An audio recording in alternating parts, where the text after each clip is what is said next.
महाराष्ट्रात गुढीपाडव्याचा सण मोठ्या उत्साहात साजरा केला जातो. या सणापासून हिंदू नववर्षाला सुरुवात होते. हिंदू पंचांगानुसार चैत्र शुद्ध प्रतिपदेला म्हणजेच वसंत ऋतूच्या पहिल्या दिवशी गुढीपाडव्याचा सण साजरा केला जातो. यंदा हा गुढीपाडवा 9 एप्रिल 2024 रोजी साजरा होत आहे. गुढीपाडव्याचा दिवस 3.5 मुहूर्तापैकी एक असल्यामुळे या दिवसाकडे अतिशय शुभ दिवस म्हणून पाहिलं जातं. या दिवसापासून चैत्र नवरात्रीची सुरुवात होते. ज्योतिषांच्या मते यंदाचा गुढीपाडवा अतिशय खास आहे, कारण पाडव्याला अनेक शुभ योग एकाच वेळी बनत आहेत. या योगामध्ये जर तुम्ही त्रिमूर्तीची उपासना केली तर वर्षभर घरात सुखसमृद्धी राहील, तसेच सर्व मनोकामना पूर्ण होतील. चला तर जाणून घेऊया गुढीपाडव्याला कोणते शुभ योग तयार होत आहेत. गुढीपाडव्याचा शुभ मुहूर्त.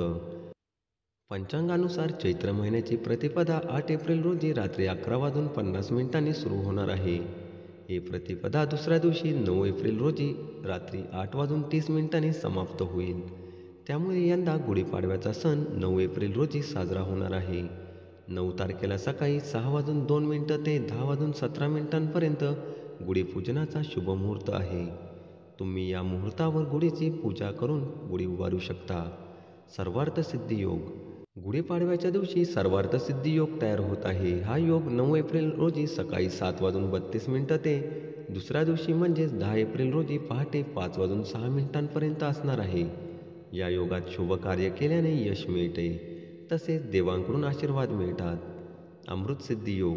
चैत्र महिन्याच्या शुक्ल पक्षातील प्रतिपदा तिथीलाही अमृतसिद्धी योग तयार होत आहे. हा योग 9 एप्रिल रोजी सकाळी 7:32 ते 10 एप्रिल रोजी सकाळी 5:06 असणार आहे. ज्योतिषशास्त्र अमृत आणि सर्वार्थसिद्धी योगाला शुभ कार्यासाठी सर्वोत्तम मानते. त्याचबरोबर गुढीपाडव्याच्या दिवशी पंचकची वेळ सकाळी 6:02 ते सकाळी 7:32 अशी असेल. याशिवाय गुढीपाडव्याचा संपूर्ण दिवस शुभ असून कोणतेही शुभ कार्य तुम्हाला करता येणार आहे. सकाळी 10:09 ते 8:30 तुम्हाला खरेदी करता येणार आहे.